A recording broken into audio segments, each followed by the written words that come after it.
দুপুরবেলা গরম গরম ভাত, আর হয়েছে দেশি মোরগের ঝোল, দেখছো দেশি মোরগের ঝোল।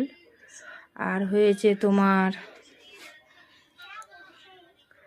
শসা পাতা হিমচে এক জায়গায় ফেলে ভাজা করেছি, আলু ভাতে দিয়ে ঠাসবো।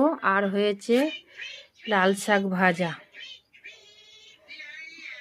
আর দেখছো ভাতের মধ্যে আলু আছে, দেখছো, দেখো ভাতের মধ্যে আলু, এই আলু দিয়ে আর ওই যে শসা পাতা আর হিমচে ভাজা রয়েছে, ঠাসবো। তো বন্ধুরা, আজকের দুপুরবেলা আমাদের মেনু এই হয়েছে। তো শুভ দুপুর বন্ধুরা, সবাই ভালো থেকো।